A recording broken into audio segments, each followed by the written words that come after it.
नमस्कार जय जगन्नाथ शुभ सकाळ आज हूँ एप्रिल 29 तारिख बुधवार आसतु आज गुरुत्वपूर्ण खबर देखा आपण भल पाइबा स्वरूप गोटे गोटे लाइक निश्चय करदेवे आज प्रथम खबर आलर्ट है ओडिशा दिन 11 अपराह 3टा जाए घर न बाहर परामर्श राज्य में ग्रीष्म प्रवाह जारी रही 28 रु मे 1 जाए सामान्य आश्वस्ति मिल सत किंतु तापर पुणी आरंभ हो ग्रीष्म जला एपरिकी राज्यर प्रमुख सहर में तापमात्रा 45 पार हेबो बोली पाणीपाग विज्ञानी आकलन करिसंती।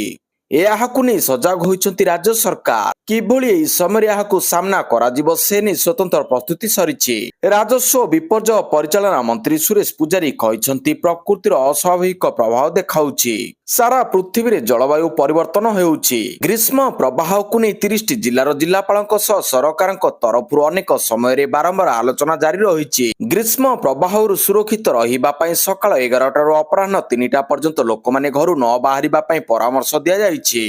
राज्य सरकार एवं विपर्यय परिचालना विभाग आलोचना करुछंती जे हिट वेव रिलीफ सेंटर तयारी हेबो ग्रीष्म प्रवाहरु किपरि लोकमाने मुक्ति पाई परिबे सेति पई स्थापन करबाको आलोचना चलिछि। ओडिसा रे जेउठी अधिक ग्रीष्म प्रवाह हेउछि सेठारे ही प्रथमे एहा आरंभ हेबो एवं परवर्ती समय रे ताहा ओडिशा सारा स्थापन करा जिवो। परवर्ती खबर पंचायत निर्वाचन एका लड़िबो कांग्रेस पंचायत निर्वाचन रे हेबो नहीं मेंटो एका लड़िबो कांग्रेस स्पष्ट कले पीसीसी सभापति दल रे असंतोष पर एबे यू टर्न मारिछि कांग्रेस बीजेडी सह संपर्क को नै स्पष्ट करिसंती पीसीसी सभापति भक्त दास जिला परिषद पंचायत म्युनिसिपालिटी निर्वाचन रे निज दम रे कांग्रेस एकाकी लड़िबो बोली कहिसंती राज्य कांग्रेस मुखिया। तबे विधानसभा निर्वाचन बेले आवश्यक पड़िले हाईकमांड कहिले बीजेडी सह बुझामणा होई पारे बोली कहिसंती पीसीसी सभापति भक्त दास। परवर्ती खबर मे 4 रु ओजेई परीक्षा ओडिशा जुग्म प्रवेशिका परीक्षा ओजेई 2026 आसंता मे 4 तारिख रु आरंभ हेबो 10 तारिख जाए 3टी शिफ्ट रे परीक्षा हेबो। प्रथम शिफ्ट सकाळ 9टा रु 11टा द्वितीय शिफ्ट अपराह्न 1टा रु 3टा एवं तृतीय शिफ्ट अपराह्न 4:30 रु 6:30 जाए हेबो। समस्त परीक्षा computer based test CBT mode रे आवेदनकारी को एडमिट कार्ड वेबसाइट रे उपलब्ध रही एने ओजेई पक्षरु विज्ञप्ति प्रकाश पाइछि। परवर्ती खबर भारत आसुची 4th S-400 राजस्थान रे हेबो नियोजित ऑपरेशन सिंदूर को वर्षे पूरीबाकू जाउछि आउ एहार ठीक पूर्वरु भारत वायु सुरक्षा सह जड़ित एक गुरुत्वपूर्ण खबर सामना को आसिछि। रूस बहु प्रतीक्षित चतुर्थ S-400 air defence system Bharat पठाइछि। एहा मे मास मध्य भाग सुधा भारतीय बंदर रे पहुंचिबा नै अनुमान करा जाउछि। सेही भली पंचम S-400 सिस्टम चलित वर्ष नवेम्बर रे भारत आसीबार संभावना रहिछि। परवर्ती खबर भौनीर सबको भाई बैंक नेबा घटना समस्त बैंक जमा सह रेड क्रॉस मिलिला 20,000 खबर बाजिला प्रशासन चेतिला भौनीर गलित मृतदेह को बोही बैंक सम्मुख रे रखिबा घटना विभिन्न गणमाध्यम खबर बाजिबा परे चेतिछि प्रशासन। जितु मुंडांक घरे पहुंचिछंती बैंक कर्मचारी घरे पहुंची बैंक रे जमा थिबा समस्त 19,402 टंका सह रेड क्रॉस पक्षरु 20,000 टंकार सहायता प्रदान करिसंती। परवर्ती खबर वर्ष पूर्ति पूर्व निगम बोर्ड नियुक्ति जून 12 पूर्व नेता निगम बंटन दिल्ली नेता बैठक पर मंत्रिमंडल संप्रसारण बीजेपी राज्य सभापति मनमोहन सामल बड़ सूचना राज्य में खूब शीघ्र निगम बोर्ड नियुक्ति हेबे से कहिसंती जे जून 12 रे सरकार 2 वर्ष पूर्ति हेबो एहा पूर्व बाकी समस्त नियुक्ति शेष हेबो निगम बोर्ड रे नियुक्ति हेबो राज्यर 29 जिले में वकिल नियुक्ति सरिछि खोर्धा रे बाकी अछि खूब शीघ्र खोर्धा जिले में वकिल नियुक्ति होइजिबो सेहीपरि मंत्रिमंडल संप्रसारण प्रसंग रे मनमोहन कहिसंती जे केंद्रीय नेतांक सह बैठक पर संप्रसारण हेबो जेतेबेले लागिबो संप्रसारण हेबा दरकार सेतेबेले हेबो संकल्प पत्र रे जेउ कथा कहितिलु सेतु 80% सारिछु बाकी थिबा काम 2 वर्ष पूर्ति पूर्वरु शेष हेबो। परवर्ती खबर अतिथि देव भव राजधानी रे साधारण लोकंकर अतिथि भवन भड़ा 100 टंका वीवीआईपी नेता किंबा ऑफिसरंक पई नुहे साधारण लोकंक पई हेबो विराट अतिथि भवन कोरापुट और मालकानगिरी उपांत अंचल हेउ किंबा सुदूर नुआपड़ा विभिन्न काम रे राजधानी को आसुतिबा लोकंक मिलिबो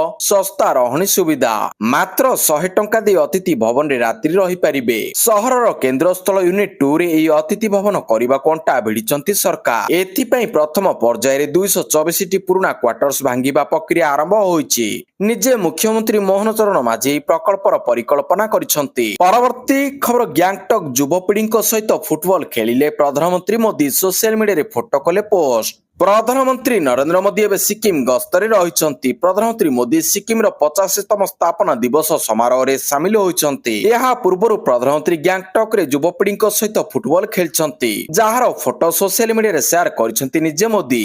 ଅନ୍ୟ ଏକ ପୋଷ୍ଟରେ ମୋଦି କହିଛନ୍ତି, ସତରେ ଏହି ଯୁବପିଢ଼ିଙ୍କ ସହିତ ଫୁଟବଲ ଖେଳିବାର ଜବରଦସ୍ତ ସେସନ। ପରବର୍ତ୍ତୀ ଖବର ପୂର୍ବ ଭାରତର ଦ୍ୱିତୀୟ ଜାମଶେଦପୁର ହେବ କେନ୍ଦୁଝର କହିଲେ ମୁଖ୍ୟମନ୍ତ୍ରୀ। କେନ୍ଦୁଝର ଜିଲ୍ଲାକୁ ଏକ ସମୃଦ୍ଧ ଶିଳ୍ପ ହବରେ ପରିଣତ କରିବା ଲକ୍ଷ୍ୟରେ ମୁଖ୍ୟମନ୍ତ୍ରୀ ଆଉ ଏକ ବଡ଼ ପଦକ୍ଷେପ ନେଇଛନ୍ତି। ଉତ୍କଳ ଗୌରବ ମଧୁସୂଦନ ଦାସଙ୍କ ଜୟନ୍ତୀ ଅବସରରେ ମୁଖ୍ୟମନ୍ତ୍ରୀ ଶ୍ରୀ ମୋହନ ଚରଣ ମାଝୀ କେନ୍ଦୁଝର ବଡ଼ବିଲ ଅଞ୍ଚଳର ଉଚ୍ଚବାଲିଠାରେ 1647 କୋଟି ଟଙ୍କା ବ୍ୟୟରେ ନିର୍ମିତ ହେବାକୁ ଥିବା କେବି ଗ୍ରିଡ୍ ସବଷ୍ଟେସନର ଭିତ୍ତିପ୍ରସ୍ତର ସ୍ଥାପନ କରିଛନ୍ତି। ଏହି ଅବସରରେ ମୁଖ୍ୟମନ୍ତ୍ରୀ କେନ୍ଦୁଝରକୁ ପୂର୍ବ ଭାରତର ଦ୍ୱିତୀୟ ଜାମଶେଦପୁର ଭାବରେ ତୋଳିବାକୁ ଘୋଷଣା କରିଛନ୍ତି। ପରବର୍ତ୍ତୀ ଖବର ବୁଧବାର ଅର୍ଥାତ୍ ଆଜି ସରୁଛି ଆଶାରାମ ବାପୁଙ୍କ ଜାମିନ ଅବଧି ପୁଣି କୋର୍ଟରେ କଲେ ଆବେଦନ। ଆଜୀବନ ଜେଲ ଦଣ୍ଡ ଭୋଗୁଥିବା ଆତ୍ମଘୋଷିତ ସନ୍ଥ ଆଶାରାମ ବାପୁଙ୍କର ଜାମିନ ଅବଧି ଶେଷ ହୋଇଛି। ବୁଧବାର ତାଙ୍କୁ ପୁଣି ଥରେ ଜେଲକୁ ଫେରିବାକୁ ପଡ଼ିବ, କିନ୍ତୁ ଏହା ପୂର୍ବରୁ ସେ ଜାମିନ ଅବଧି ବୃଦ୍ଧି କରାଇବାକୁ ରାଜସ୍ଥାନ ହାଇକୋର୍ଟରେ ଆବେଦନ କରିଛନ୍ତି। ଅକ୍ଟୋବର 29, 2025ରେ ହାଇକୋର୍ଟ ତାଙ୍କୁ 6 ମାସର ଅନ୍ତରୀଣ ଜାମିନ ଦେଇଥିଲେ। ପରବର୍ତ୍ତୀ ଖବର ଇସ୍ରାଏଲ ଲେବନାନ ଅସ୍ତ୍ରବିରତି ଅବଧି 3 ସପ୍ତାହ ବୃଦ୍ଧି। ଇସ୍ରାଏଲ ଓ ଲେବନାନ ମଧ୍ୟରେ ହୋଇଥିବା ଅସ୍ତ୍ରବିରତି ଅବଧିକୁ ସୋମବାର ଆଉ 3 ସପ୍ତାହ ପାଇଁ ବୃଦ୍ଧି କରାଯାଇଛି। ଏହା ପୂର୍ବରୁ ଏପ୍ରିଲ 17ରେ ଆମେରିକା ରାଷ୍ଟ୍ରପତି ଡୋନାଲ୍ଡ ଟ୍ରମ୍ପଙ୍କ ମଧ୍ୟସ୍ଥତାରେ ଦୁଇ ଦେଶ ମଧ୍ୟରେ 10 ଦିନିଆ ଅସ୍ତ୍ରବିରତି ହୋଇଥିଲା। ଅସ୍ତ୍ରବିରତି ଅବଧି ଶେଷ ହେବା ପୂର୍ବରୁ ଏହାକୁ ଆଉ 3 ସପ୍ତାହ ବୃଦ୍ଧି କରାଯାଇଛି। ଲେବନାନ ରାଷ୍ଟ୍ରପତି ଜୋସେଫ ଆଉନ ଏହି ଅସ୍ତ୍ରବିରତିକୁ ସମର୍ଥନ ଜଣାଇଛନ୍ତି। ପରବର୍ତ୍ତୀ ଖବର ମାର୍କେଟରେ ଆସିଲା ବଡ଼ ପରିବର୍ତ୍ତନ। ଧଡ଼କିନା ଖସିଲା ସୁନା ଓ ରୂପା ଦର। 89 ଦିନରେ କମିଲାଣି 1.8 ଲକ୍ଷ ଟଙ୍କା। ମାର୍କେଟ ଡାଉନ ପୁରା ଖସିଗଲା ସୁନା ଦର। 28 ଏପ୍ରିଲରେ ସୁନା ଏବଂ ରୂପା ମୂଲ୍ୟ ହ୍ରାସ ପାଇଛି। India bullion and jewellers association ଅନୁଯାୟୀ 24 କ୍ୟାରେଟ ସୁନାର 10 ଗ୍ରାମ ମୂଲ୍ୟ 1629 ଟଙ୍କା ହ୍ରାସ ପାଇ ଦାମ 1.50 ଲକ୍ଷକୁ କମିଯାଇଛି। ଏହା ପୂର୍ବରୁ ଗୁରୁବାର ସୁନା ଦାମ 1.51 ଲକ୍ଷରେ ପହଞ୍ଚିଥିଲା। ସେହିପରି ରୂପା ଦାମରେ ମଧ୍ୟ ବଡ଼ ହ୍ରାସ ଦେଖିବାକୁ ମିଳିଛି। 1 କିଲୋଗ୍ରାମ ରୂପାର ମୂଲ୍ୟ ମଧ୍ୟ 5381 ହ୍ରାସ ପାଇ 2.38 ଲକ୍ଷରେ ପହଞ୍ଚିଛି, ଯାହା 27 ଏପ୍ରିଲରେ ରୂପାର ମୂଲ୍ୟ 2.49 ଲକ୍ଷ ଥିଲା। ପରବର୍ତ୍ତୀ ଖବର ଆମେରିକା ଔଷଧ କମ୍ପାନୀକୁ କିଣିବ ଭାରତୀୟ କମ୍ପାନୀ ସନ୍ ଫାର୍ମା। ବିକ୍ରି ହେଉଛି ୟୁଏସ୍ କମ୍ପାନୀ କିଣୁଛନ୍ତି ଭାରତୀୟ। ଆମେରିକାର ଔଷଧ କମ୍ପାନୀକୁ କିଣିବ ଭାରତୀୟ ଔଷଧ କମ୍ପାନୀ। ଭାରତର ସର୍ବବୃହତ ଔଷଧ କମ୍ପାନୀ ସନ୍ ଫାର୍ମା ଆମେରିକା ନ୍ୟୁ ଜର୍ସିର ବିଶାଳ ଔଷଧ କମ୍ପାନୀ ଆର୍ଗାନକୁ 1.10 ଲକ୍ଷ କୋଟି ଟଙ୍କାରେ ଅଧିଗ୍ରହଣ କରିବ। ଏହା କୌଣସି ଭାରତୀୟ ଔଷଧ କମ୍ପାନୀ ଦ୍ୱାରା ଏ ପର୍ଯ୍ୟନ୍ତର ସବୁଠାରୁ ବଡ଼ ବିଦେଶୀ ଚୁକ୍ତି। ସୋମବାର ଏହି ଚୁକ୍ତି ସମ୍ପର୍କରେ ଦୁଇ କମ୍ପାନୀ ଏକ ମିଳିତ ବିବୃତ୍ତି ଜାରି କରିଛନ୍ତି। ପରବର୍ତ୍ତୀ ଖବର ଜଳହସ୍ତୀଙ୍କୁ ବଞ୍ଚାଇବା ପାଇଁ କଲମ୍ବିଆ ସରକାରଙ୍କୁ ନିବେଦନ କଲେ ଅନନ୍ତ ଅମ୍ବାନୀ। କଲମ୍ବିଆର ମାଗଡାଲେନା ନଦୀ ଅବବାହିକାରେ 80ଟି ଜଳହସ୍ତୀ ପାଇଁ ସରକାରୀ ଅନୁମତି ପ୍ରଦାନ କରାଯାଇଛି। ରିଲାଏନ୍ସ ଇଣ୍ଡଷ୍ଟ୍ରିଜ ଲିମିଟେଡର କାର୍ଯ୍ୟନିର୍ବାହୀ ନିର୍ଦ୍ଦେଶକ ଏବଂ ବିଶ୍ୱର ସର୍ବବୃହତ ବନ୍ୟପ୍ରାଣୀ ଉଦ୍ଧାର କେନ୍ଦ୍ର ମଧ୍ୟରୁ ଗୋଟିଏ ଭାଣ୍ଟାରାର ପ୍ରତିଷ୍ଠାତା ଅନନ୍ତ ମୁକେଶ ଅମ୍ବାନୀ ଏହି ନିଷ୍ପତ୍ତିକୁ ସ୍ଥଗିତ ରଖିବା ପାଇଁ କଲମ୍ବିଆ ସରକାରଙ୍କୁ ମାନବିକ ଆବେଦନ କରିଛନ୍ତି।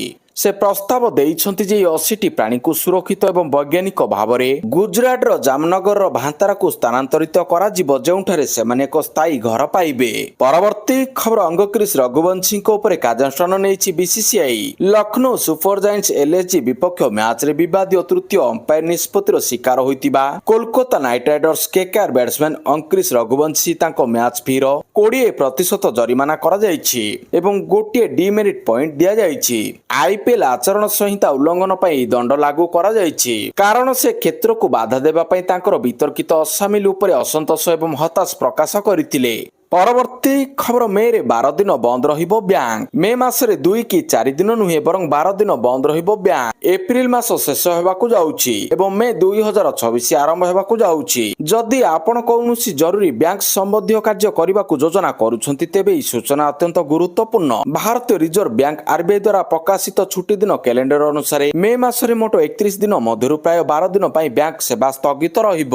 ଏହି ଛୁଟି ଦିନ ଗୁଡ଼ିକରେ ରବିବାର, ଦ୍ୱିତୀୟ ଏବଂ ଚତୁର୍ଥ ଶନିବାର ଏବଂ ବିଭିନ୍ନ ଜାତୀୟ ଏବଂ ଆଞ୍ଚଳିକ ପର୍ବ ଏବଂ ଜନ୍ମ ବାର୍ଷିକୀ ଅନ୍ତର୍ଭୁକ୍ତ। ଗ୍ରାହକମାନଙ୍କୁ ସେମାନଙ୍କର ଜରୁରୀ ବ୍ୟାଙ୍କ କାରବାର ପୂର୍ବରୁ ସମାପ୍ତ କରିବା ପାଇଁ ପରାମର୍ଶ ଦିଆଯାଉଛି। ପରବର୍ତ୍ତୀ ଖବର ସମାଧାନ ହେବ ଜଳ ସଙ୍କଟ। ସହରାଞ୍ଚଳ ଶୋଧିତ ବ୍ୟବହୃତ ଜଳର ପୁନଃ ବ୍ୟବହାର ନୀତି ନେଇ ବିଜ୍ଞପ୍ତି।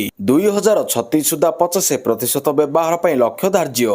ଜଳ ସ୍ଥିରତା ନିଶ୍ଚିତ କରିବା ଏବଂ ସହରାଞ୍ଚଳ ବିକାଶ କ୍ଷେତ୍ରରେ ଏକ ସର୍କୁଲାର ଇକୋନୋମିକୁ ପ୍ରୋତ୍ସାହିତ କରିବା ଦିଗରେ ଓଡ଼ିଶା ସରକାର ଏକ ନିର୍ଣ୍ଣାୟକ ପଦକ୍ଷେପ ଗ୍ରହଣ କରିଛନ୍ତି। ସରକାର ଓଡ଼ିଶା ସହରାଞ୍ଚଳ ଶୋଧିତ ବ୍ୟବହୃତ ଜଳର ପୁନଃ ବ୍ୟବହାର ନୀତି 2026 ଅଧିସୂଚିତ କରିଛନ୍ତି। ଏହି ନୀତି ଅନୁଯାୟୀ ବ୍ୟବହୃତ ଅପରିଷ୍କାର ଜଳକୁ କେବଳ ଏକ ବର୍ଜ୍ୟ ବସ୍ତୁ ଭାବରେ ନ ଦେଖି ଏହାକୁ ଏକ ମୂଲ୍ୟବାନ ଅର୍ଥନୈତିକ ସମ୍ବଳରେ ପରିଣତ କରିବା ପାଇଁ ଏକ ବ୍ୟାପକ ରୋଡମ୍ୟାପ୍ ପ୍ରଦାନ କରାଯାଇଛି। ଏହା ସହିତ ରାଜ୍ୟର ବିଭିନ୍ନ ସହରାଞ୍ଚଳରେ ଦେଖାଦେଉଥିବା ଋତୁକାଳୀନ ଏବଂ ସ୍ଥାନୀୟ ଜଳ ସଙ୍କଟର ସମାଧାନ ପାଇଁ ଏହା ଲକ୍ଷ୍ୟ ରଖିଛି। ପରବର୍ତ୍ତୀ ଖବର ବିଧାନସଭା ପରିସରରେ ଉତ୍କଳ ଗୌରବ ମଧୁସୂଦନ ଦାସଙ୍କ ଜୟନ୍ତୀ ପାଳିତ। ଉତ୍କଳ ଗୌରବ ମଧୁସୂଦନ ଦାସ ଥିଲେ ଓଡ଼ିଆ ଜାତିର ଗର୍ବ ଓ ଗୌରବର ପ୍ରତୀକ। ସ୍ୱତନ୍ତ୍ର ଓଡ଼ିଶା ପ୍ରଦେଶ ଗଠନରେ ସେ ମୁଖ୍ୟ ଭୂମିକା ଗ୍ରହଣ କରିଥିଲେ। ଓଡ଼ିଶାରେ ନୂତନ ରାଜନୈତିକ ଚେତନା ସୃଷ୍ଟି କରି ଓଡ଼ିଶାର ଏବଂ ଓଡ଼ିଆ ଜାତିର ଉନ୍ନତି ଓ ସ୍ୱାର୍ଥ ରକ୍ଷା ତଥା ସ୍ୱାଭିମାନ ବଜାୟ ରଖିବା ପାଇଁ ମଧୁବାବୁ ସର୍ବସ୍ୱ ତ୍ୟାଗ କରିଥିଲେ। ଛାତ୍ର ଜୀବନଠାରୁ ମୃତ୍ୟୁ ପର୍ଯ୍ୟନ୍ତ ତାଙ୍କର ଜୀବନ ଥିଲା ସଂଘର୍ଷମୟ। ପରବର୍ତ୍ତୀ ଖବର ଆଜିଠାରୁ ସୁଆରେଜ ସାଇବର ସୁରକ୍ଷା ନେଇ 2 ଦିନିଆ ଜାତୀୟ ସମ୍ମିଳନୀ।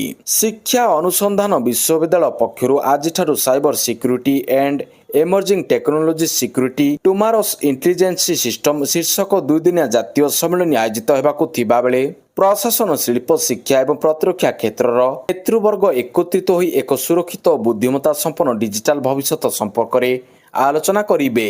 ପରବର୍ତ୍ତୀ ଖବର ମାଲବାହୀ ଯାନରେ ଯାତ୍ରୀ ପରିବହନ କଲେ କଠୋର କାର୍ଯ୍ୟାନୁଷ୍ଠାନ, ସଡ଼କ ନିୟମ ଉଲ୍ଲଂଘନକାରୀଙ୍କ ବିରୋଧରେ କଡ଼ା ଆଭିମୁଖ୍ୟ।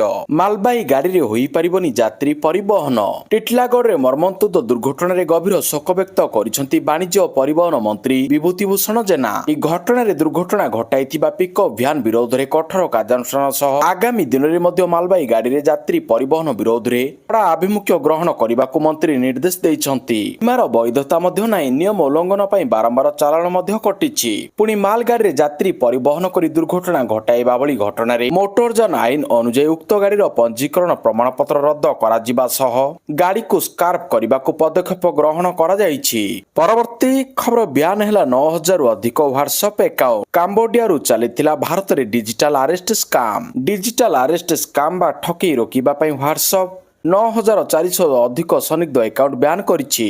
2026 ଜାନୁଆରୀରୁ ଆରମ୍ଭ ହୋଇ 12 ସପ୍ତାହ ଧରି ସରକାରୀ ତଦନ୍ତକାରୀ ଏଜେନ୍ସି ଏବଂ କମ୍ପାନୀ ଇଣ୍ଟରନାଲ ତଦନ୍ତ ରିପୋର୍ଟରୁ ମିଳିଥିବା ସୂଚନା ଆଧାରରେ ଏହି କାର୍ଯ୍ୟାନୁଷ୍ଠାନ ନିଆଯାଇଛି। ଏହି ସୂଚନା ଆଟର୍ଣ୍ଣି ଜେନେରାଲ ଆର୍ ଭେଙ୍କଟରମଣୀ ସୁପ୍ରିମକୋର୍ଟକୁ ପ୍ରଦାନ କରିଛନ୍ତି। ପରବର୍ତ୍ତୀ ଖବର ଆୟୁର୍ବେଦିକ ଓ ହୋମିଓପାଥିକ ମେଡିକାଲ କଲେଜରେ କାର୍ଯ୍ୟରତ ଚୁକ୍ତିଭିତ୍ତିକ ଲେକ୍ଚର, ରିଡର ଏବଂ ପ୍ରଫେସରଙ୍କ ଦରମା ବୃଦ୍ଧି। ଓଡ଼ିଶା ସରକାରଙ୍କ ସ୍ୱାସ୍ଥ୍ୟ ଓ ପରିବାର କଲ୍ୟାଣ ବିଭାଗ ଦ୍ୱାରା ରାଜ୍ୟ ସରକାରୀ ଆୟୁର୍ବେଦିକ ଓ ହୋମିଓପାଥିକ ମେଡିକାଲ କଲେଜ ଗୁଡ଼ିକରେ କାର୍ଯ୍ୟରତ ଚୁକ୍ତିଭିତ୍ତିକ ଲେକ୍ଚର, ରିଡର ଏବଂ ପ୍ରଫେସରମାନଙ୍କ ଦରମା ପୁନଃ ନିର୍ଦ୍ଧାରଣ ଓ ବୃଦ୍ଧି କରାଯାଇଛି। ସରକାରଙ୍କ ନିଷ୍ପତ୍ତି ଅନୁସାରେ ଚୁକ୍ତିଭିତ୍ତିକ ଲେକ୍ଚରମାନଙ୍କ ଦରମା ପ୍ରତି ମାସ 70,000 ଟଙ୍କା ନିର୍ଦ୍ଧାରଣ କରାଯାଇଛି। ସେହିପରି ରିଡର ଓ ପ୍ରଫେସରମାନଙ୍କ ଦରମାରେ ମଧ୍ୟ ବୃଦ୍ଧି କରାଯାଇଛି। ରିଡରମାନଙ୍କ ଦରମା 40,000 ଟଙ୍କାରୁ ବୃଦ୍ଧି ହୋଇ 80,000 ଟଙ୍କା କରାଯାଇଥିବା ବେଳେ ପ୍ରଫେସରମାନଙ୍କ ଦରମା 50,000 ଟଙ୍କାରୁ ବୃଦ୍ଧି ହୋଇ 1 ଲକ୍ଷ ଟଙ୍କା କରାଯାଇଛି। ଏହି ପ୍ରସ୍ତାବକୁ ଅର୍ଥ ବିଭାଗର ସମ୍ମତି ମଧ୍ୟ ମିଳିଛି। ପରବର୍ତ୍ତୀ ଖବର କୋଇଲା ଖଣି ଅଞ୍ଚଳରେ ଜମି ଅଧିଗ୍ରହଣ ପ୍ରକ୍ରିୟାରେ ସାଧାରଣ ଲୋକଙ୍କର ପୁନର୍ବାସ ଓ ଥଇଥାନ ସୁନିଶ୍ଚିତ କରିବାକୁ ରାଜସ୍ୱ ମନ୍ତ୍ରୀଙ୍କ ନିର୍ଦ୍ଦେଶ। ଲୋକସେବା ଭବନଠାରେ ମାନ୍ୟବର ରାଜସ୍ୱ ବିପର୍ଯ୍ୟୟ ପରିଚାଳନା ବିଭାଗର ମନ୍ତ୍ରୀ ଶ୍ରୀ ସୁରେଶ ପୂଜାରୀଙ୍କ ଅଧ୍ୟକ୍ଷତାରେ କୋଇଲା ଖଣିଥିବା ଜିଲ୍ଲାମାନଙ୍କର ତାପଜ ଶକ୍ତି ତଥା ଅନ୍ୟାନ୍ୟ ପ୍ରକଳ୍ପରେ ଜମି ଅଧିଗ୍ରହଣ, ସାଧାରଣ ଲୋକଙ୍କର ପୁନର୍ବାସ ଥଇଥାନ ସମ୍ପର୍କରେ ଏକ ଉଚ୍ଚସ୍ତରୀୟ ସମୀକ୍ଷା ବୈଠକ ଅନୁଷ୍ଠିତ ହୋଇଯାଇଛି। ଏହି ଅବସରରେ ଅନୁଗୁଳ, ଝାରସୁଗୁଡ଼ା, ସୁନ୍ଦରଗଡ଼, ସମ୍ବଲପୁର ଜିଲ୍ଲାର ଖଣି ଖନନ ଏବଂ ତାପଜ ଶକ୍ତି ପ୍ରକଳ୍ପ ନିମନ୍ତେ ଜମି ଅଧିଗ୍ରହଣ ସମ୍ବନ୍ଧିତ ବିଭିନ୍ନ ସମସ୍ୟା ସମ୍ପର୍କରେ ସବିଶେଷ ଆଲୋଚନା କରାଯାଇଥିଲା। ଜମି ଅଧିଗ୍ରହଣ ଯୋଗୁଁ ବିସ୍ଥାପିତ ଜନସାଧାରଣଙ୍କ ପୁନର୍ବାସ ଥଇଥାନ ସୁନିଶ୍ଚିତ କରିବା ନିମନ୍ତେ ମାନ୍ୟବର ମନ୍ତ୍ରୀ ଶ୍ରୀ ପୂଜାରୀ ଦୃଢ଼ ନିର୍ଦ୍ଦେଶ ଦେଇଛନ୍ତି।